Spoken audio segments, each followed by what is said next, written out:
Niki checkt den neuen Ford Bronco. Nach über 2 Jahrzehnten hat Ford den Namen jetzt wiederbelebt. Ich bin gespannt, was kann der Nachfolger? Alter Verwalter. Ist die Neuauflage nur ein Retroblender oder doch ein waschechtes Offroad-Monster? Boah, easy, easy.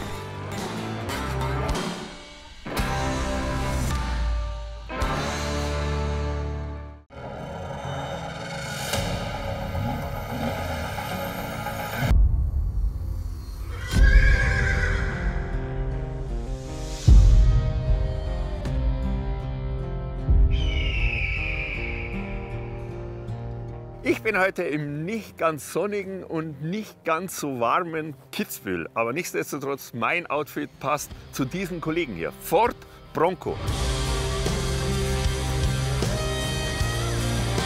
Nach über 2 Jahrzehnten hat Ford den Namen jetzt wiederbelebt. Ich bin gespannt, was kann der Nachfolger? Denn früher war er bekannt Vollgas Offroad pur. Das war sein Metier. Ist das Ganze aber jetzt nur Retro? Oder kann er wirklich was? Ich check das Ganze heute in 3 Kategorien. Als allererstes geht es in die Stadt. Als zweites, wir haben viele Features und Gadgets am Start. Taugen die was? Sind sie nützlich? Helfen sie dem? Und als drittes geht es natürlich Vollgas Offroad. Ich fühle dem Ding auf den Zahn und dann werden wir sehen, was rauskommt. Pro Kategorie gibt es maximal 5 Punkte. Ich bin gespannt, wie viel schafft er. 15 werden es insgesamt, 12 muss er mindestens haben, dass er mich überzeugt als Offroader. Ich werde jetzt aber die Klamotten wechseln, sonst heißt es noch, ich bin irgendwie parteiisch oder sowas. 1966 nahmen die Ford-Ingenieure das vorhandene Pickup-Chassis des F150 und machten einen dreitürigen Kombi daraus. Der Allradantrieb blieb. Damit war gewissermaßen das SUV-Segment geboren. Das Bronco-Logo erinnert stark an das Mustang-Emblem. Kein Zufall, denn wir haben hier einen Offroad-Mustang. Über 5 Generationen hinweg rollten bis 1996 rund 1,1 Millionen Broncos vom Band. 2021 wurde der Bronco neu aufgelegt und kommt jetzt in begrenzter Stückzahl nach Europa. Zum Zeitpunkt der Dreharbeiten waren die endgültige Motorisierung, die Ausstattung und der Preis noch unklar. Unser Testwagen besitzt einen Turbo V6 mit 335 amerikanischen Pferden. Dazu die gehobene Badlands-Ausstattung. Wir wollen heute herausfinden, ist der Ford Bronco ein wirklicher Offroader oder ist es nur Retro oder irgend so ein Blender?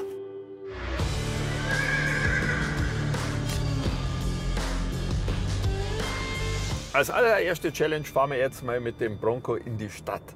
Denn ich will sehen, wie schlägt er sich da. Ein guter Offroader ist im Straßenverkehr ja schlecht. Also wollen wir jetzt herausfinden, wie schlecht ist er denn im Straßenverkehr. Das bedeutet, je schlechter er abschneidet, umso mehr Punkte bekommt er, weil dann soll er auch ein guter Offroader sein. Mit dem Ford Bronco ist es natürlich wie mit so einem riesen Dinosaurier durch die Stadt zum Fahren. Wir haben 2 Meter Breite, 5 Meter Länge, fast 2 Meter Höhe. Also es ist so ein richtiger Würfel, was jetzt da so fährt.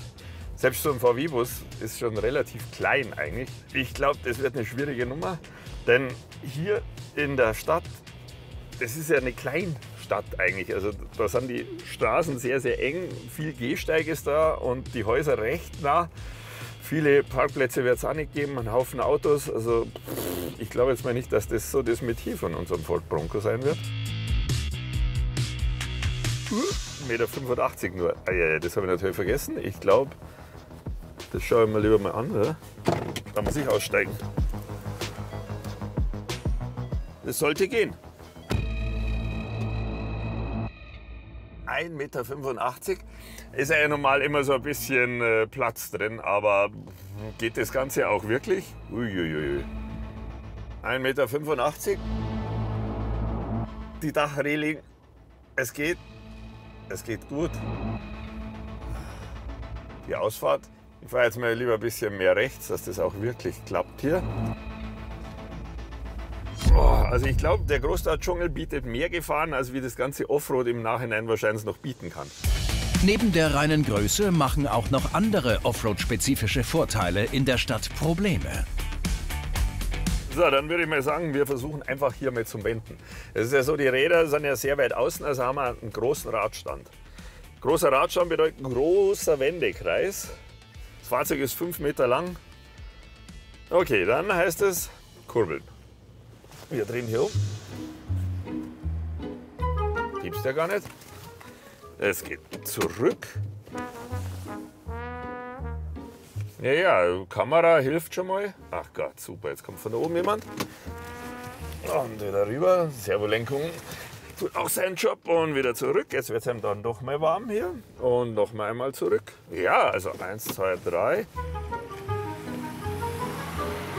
Sehr, sehr wichtig ist, wenn man mit diesem Gerät in die Stadt fährt, vorher zu schauen, wo es denn überhaupt hingeht.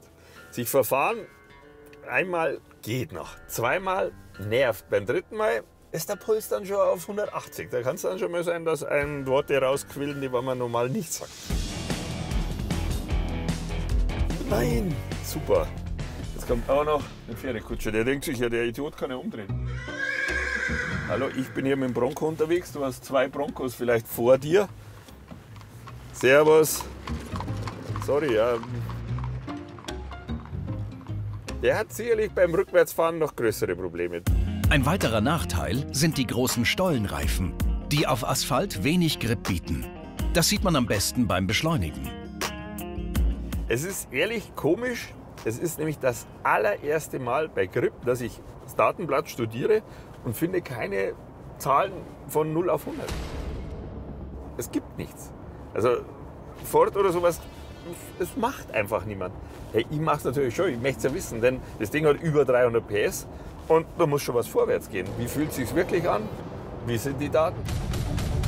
335 PS, 6-Zylinder, aber 2,3 Tonnen. Was wird der Ford Bronco brauchen von 0 auf 100? 9 Sekunden, unter 9. Okay, jetzt zählt's. Von 0 auf 100, Feuer frei.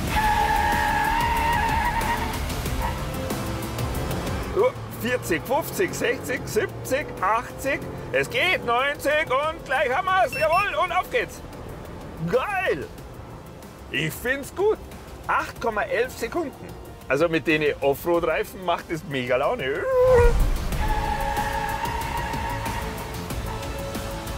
Ja, hat dann doch Druck. Da geht dann schon was. Wir drücken nur diese über 2 Tonnen einfach mal nach vorne. Da rührt sie was. Ja! Bronco Baby, jawohl!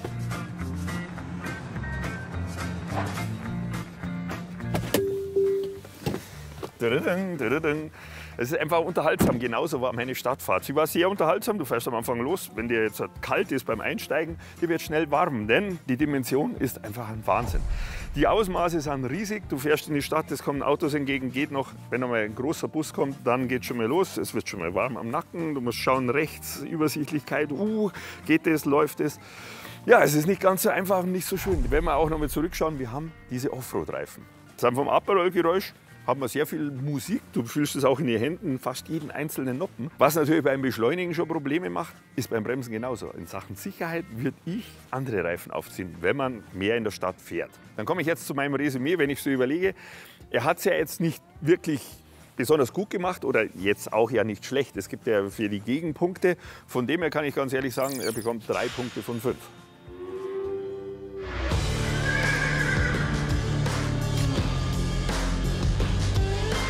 Autos auf Amerika haben wirklich jede Menge drin. Es sind aber auch viele Sachen dabei, die sind absolut unnütz. Ich bin echt gespannt, was er alles hat und ob es umsetzbar ist oder brauchbar ist. Wenn man jetzt anschaut auf den ersten Blick für mich, ja, er schaut aus wie ein Offroader. Man sieht es also jetzt schon mehr am Reifen, grob stollig.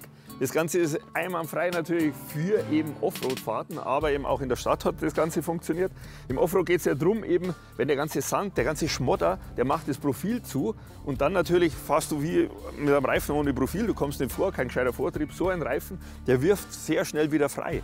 Das ganze Profil haut er dann hinten den ganzen Dreck raus und dann kann er unten wieder eingreifen, optimal gemacht. So muss das sein, um ein Offroader zu sein. Wenn ich jetzt anschaue, für mich persönlich, das schaut schon mal gut aus. Die Reifen sind fast ganz vorne. Das Coole ist natürlich, wenn der Reifen so weit vorne ist, haben wir hier natürlich einen mega Böschungswinkel. Der Böschungswinkel ist, wenn es hier runter geht, ich fahre praktisch an eine Wand ran und dann brauche ich ja die Freiheit, dass ich vorne mit der Front nicht kratze und dann den Berg auch hochfahren kann. Wir haben zum Vergleich, Mercedes G-Klasse hat 31 Grad. Ist schon nicht schlecht. Wir haben bei den Klettermaxe Suzuki Jimny 37 Grad. Das ist saugut. Aber jetzt hat eben hier der Bronco, sage und schreibe, 43 Grad. Da stehst du vorne auf Wand. Diese Kollegen hier, die sind ja mega. Ich war damit in der Stadt und von dem her, du siehst halt hier das Ende. Du kannst einschätzen, wo bist du, wo streifst du, wo geht irgendwie was. Also es ist zum Ganzen wirklich perfekte Sache und es macht es irgendwie auch cool. Das nächste Gute ist an denen, du kannst hier ein Seil hochspannen bis hier rauf und dann ist es nämlich so im Gelände, wenn du fährst, das ist nicht irgendwie schick oder schaut so aus, dass du deine Fähnchen oder Unterhosen trocknen kannst. Nein, es ist von dem her da, wenn du im Gelände fährst, die ganzen Äste, die haust du dann nicht auf die Scheibe. Die bleiben hier und werden ja abgewiesen. Auch eine coole Nummer und das zeigt schon mal Offroad durchdacht. Und man kann natürlich da droben auch sein Kanu, Boot etc. alles irgendwie draufspannen. Schauen wir mal hinten rein. Sehr gut, denn das Ersatzrad ist da draußen. Jetzt haben wir hier drin wesentlich mehr Platz. Das Ganze ist robust gemacht.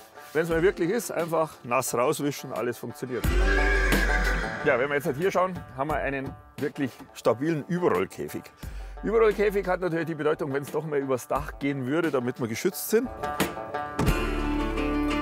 Ja, wenn man jetzt rein, sieht man gleich als allererst Haltegriff. Ist natürlich einwandfrei, wenn man jetzt im Gelände vielleicht mal ein bisschen schräg hängt oder sowas, kann man sich schon festhalten. Und wenn man es vergessen hat, mit was man fährt, hier steht Bronco ist angesagt.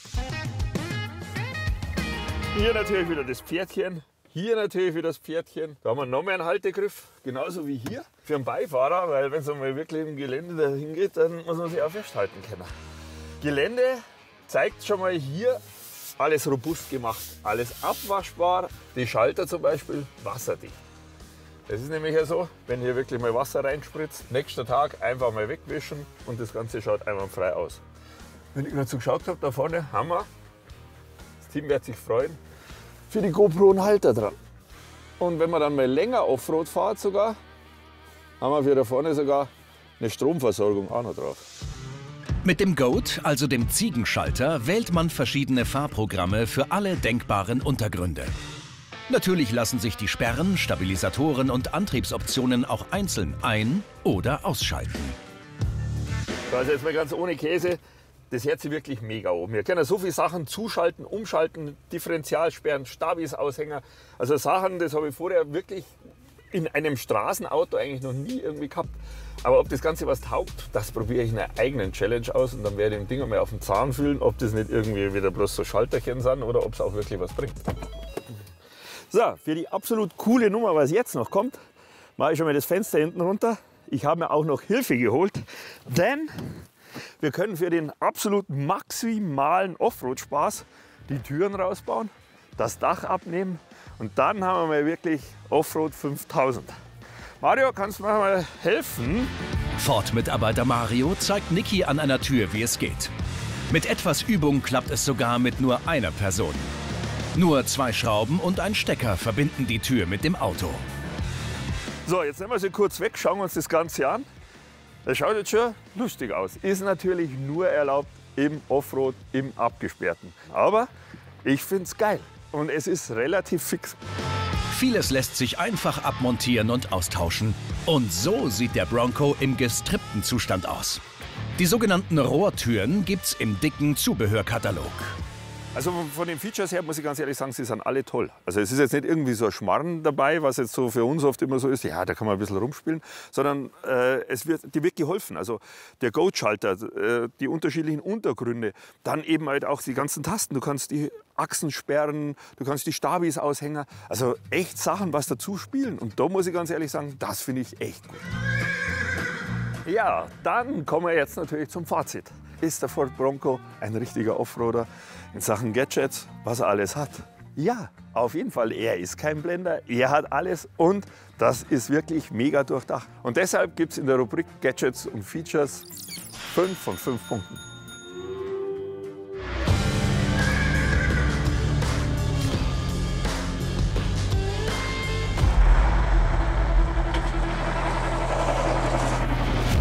Uiuiuiuiui. So Freunde, jetzt geht's ans Eingemachte. Ich bin hier im Hartsteinwerk in Kitzbühel.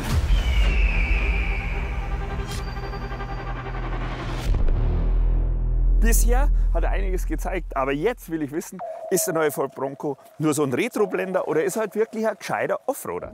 In der Stadt hat er gezeigt, ja, von der Übersichtlichkeit, das ist ein richtiger Offroader. Und die ganzen Gadgets, die Knöpfchen, was ich drücken konnte, das ist schön zum Sehen und zum Wissen, aber können die was? Das probiere ich jetzt hier aus. Wenn ich keine Probleme habe, dann gibt es die volle Punktzahl und jetzt muss er zeigen, was er drauf hat, denn ich gebe alles. Ich lasse das Pferdchen mal richtig springen. Yippie! Also hier jetzt zum zeigen, was Sache ist, sieht man schon mal der Untergrund. Es ist sehr, sehr rutschig. Wir haben Schnee mit dabei, also ist auch leichte Eisschicht drauf. Also jetzt muss man wirklich optimalen Grip haben. Da ist nicht einfach Allrad, sondern da braucht man auch die Systeme. Wir haben sehr viele Knöpfchen. Er kann sehr viel, was er zeigt, aber ist es auch sinnvoll? Das ist die andere Frage und das finde ich raus.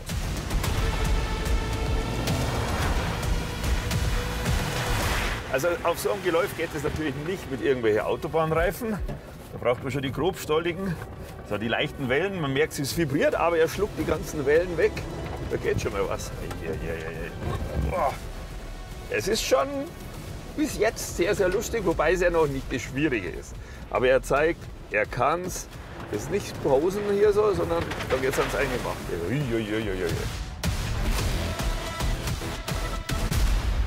Wir haben unseren Goat-Schalter, Goes Over Any Terrain. Also jetzt muss er zeigen, ist das bloß irgend so ein Wählhebel, wo man einfach rumdreht, sondern ich will ja auch einen Unterschied haben. Ich bin bisher jetzt gefahren in 4H. 4H bedeutet also, wir haben Allradantrieb und können maximalen Speed für Autobahn und alles fahren. Aber wenn ich jetzt halt hier gehe auf 4 Low, dann werden meine 10 Gänge, was ich vorher gehabt habe, für Autobahngeschwindigkeit alles untersetzt. Auf maximal 32 km/h fahre ich im 10. Gang. Es ist alles untersetzt. Ich habe praktisch wie beim Fahrrad, habe ich jetzt vorne auf die kleine Stufe geschalten. Gerade wenn ich am Berg hoch will oder sowas, will ich ja viele Gänge haben, dass ich wirklich die Steigung auch schaffe mit meiner wenigen Kraft. Und deswegen kann ich auf 4L runterschalten. Dazu müssen wir auf Neutral schalten, weil ja eben die Übersetzung geändert wird. Wir haben es gleich gehört. Jetzt wurde umgeschalten. Zusätzlich, wenn ich umschalte, ist das ESP auch deaktiviert, denn ESP und Traktionskontrolle, die würden mich ja eher ein bisschen einbremsen. Und im Offroad, da braucht man oft einmal Schwung. Ich brauche durchdrehende Räder, dass ich irgendwo weiterkomme oder sowas. Deswegen wird das von Haus aus schon eingestellt. Und wenn ich jetzt losfahre, werdet ihr gleich merken, der erste Gang. Das ist der erste Gang. Ich fahre vielleicht 7, 8 km/h. Zweiter, dritter, vierter, fünfter, sechster. Und die Geschwindigkeit ist 30 km/h. Das ist so wie wenn man mit dem Mountainbike so auf der Ebene losfährt und hat die kleine Gruppe drin. Da radelst du ja bloß und kommst nicht vom Fleck. Fürs Gelände optimal. Für schnelleres Fahren natürlich schalte wieder um auf 4H. Jetzt geht es hier zur Bergabfahrt. Wir können eben hier Bergabfahrhilfe einschalten. Und jetzt ist wirklich auch die absolute Neuheit. Es geht bis 2 km/h. Das ist aber schon ein bisschen unangenehm hier. Alter Verwalter. So, ich bin jetzt mit meinen Füßen weg vom Pedal. Er macht das ganz alleine. Es ist wirklich 2 km/h, da kannst du jetzt wirklich so rausschauen. Die Steinchen zählen rundherum. Also du kannst dich wirklich auf die Strecke konzentrieren. Also das muss man jetzt echt sagen. Du hängst voll im Gurt drin, freier Fall. Und er macht es total souverän. Sehr gut. Sehr, sehr, sehr gut. So, jetzt geht es eben darum, hier sehr, sehr wichtig bei den Verschränkungen ist eben unsere Stabi-Stangen, die wo ja praktisch die Querfeder von rechter Seite zu linker Seite machen. Die kann man eben aushängen. Durch das kann das Rad, was nicht belastet wird, auch weiter runterfallen, weil es eben durch diese Querfeder nicht nach oben gezogen wird. Je größer der Federweg, umso länger hat der Reifen Kontakt zum Untergrund. Wichtig zum Vorankommen in hartem Gelände. Und leckt mich am Arsch. Das ist dann schon ein bisschen ein uncool, Gefühl. Das ist ja echt wie... Nicht schlecht. Wenn er kurz Herbst stehen geblieben ist, ist dann schon ein Moment.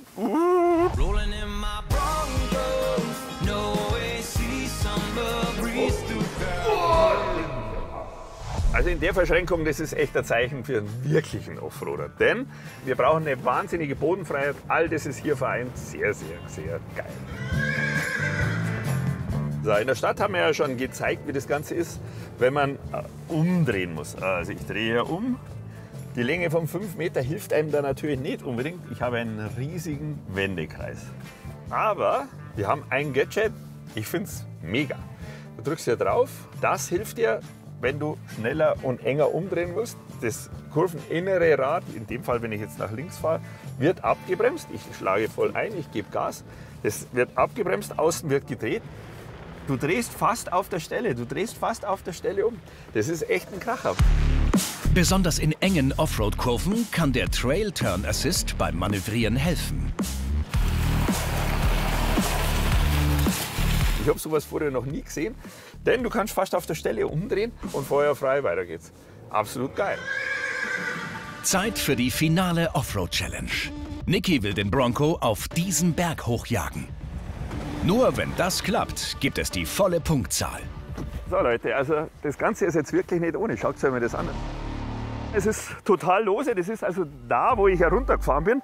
Also es ist jetzt schon irgendwie das Krasse vom Krassen. Also das Schlimmste wäre natürlich wirklich, wenn jetzt da irgendwas schief geht. Also, uiuiui. Falls das Auto sich querstellt, könnte es kippen und den Berg runterrollen. Niki nimmt deswegen noch etwas Anlauf.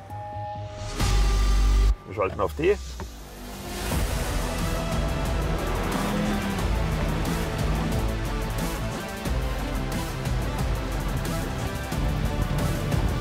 Boah, easy, easy. Ja, Freunde, das nenne ich einen Offroader. Das nenne ich einen Offroader, denn das Gefühl für mich ist, du bist über das Ganze erhaben.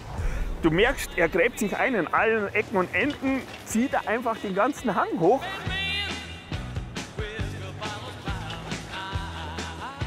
Aber jetzt geben wir mal richtig Gas, jetzt machen wir Schelle Rallye-Style. Feuer! Nur mit Heckantrieb geht's jetzt quer übers Gelände. Jawohl! Party!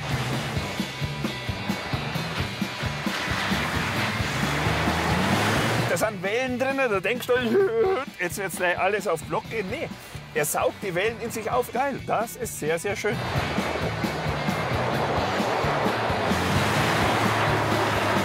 Eine volle Donut, schaut mir das an. Das auf engstem Platz. Was gehört noch dazu? Eine Wasserdurchfahrt, Feuer. Uah!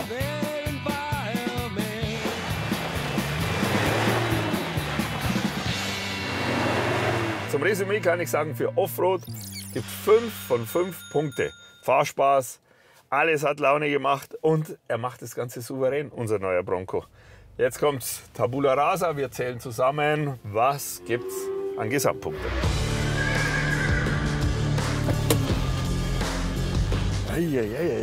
Der Tag geht zu Ende und der Bronco reitet in die Sonne. Ich bin jetzt wieder zurück. Ich muss ehrlich sagen, es war sehr schön. Wenn wir zum ersten kommen, das war unsere Fähigkeit im Straßenverkehr. Da gab es 3 Punkte, es war nicht schlecht, es war auch nicht gut, verdiente 3 Punkte. Dann kommen wir zu den Gadgets und zu den Features. Das hat mich wirklich absolut überzeugt. Das ist nicht irgendwie so Klamauk, das ist wirklich sinnvoll und deshalb gibt es 5 Punkte von 5. Ja, und im Offroad hat er mich absolut geflasht. Das gibt verdiente 5 Punkte, denn für mich geht es eigentlich immer recht viel besser. Das ist wirklich mega. Ja, und jetzt ganz ehrlich, wenn ich zusammenzähle, komme ich auf ganze 13 Punkte. 12 wollte ich haben. Wir haben uns die Frage gestellt, ist er bloß ein Blender oder so retromäßig? Nein, er ist ein verdienter Offroader. Sauber gemacht, super Bronco. Ich gehe noch auf die Piste, denn ich glaube, Wetter ist Bombe. Wie ich sehe, hat dir das Video gefallen. Ich finde es mega, deswegen lass einfach ein Like da, bleib auf dem Kanal und abonniere uns. Wenn du Lust hast auf ein weiteres Video, dann klick hier.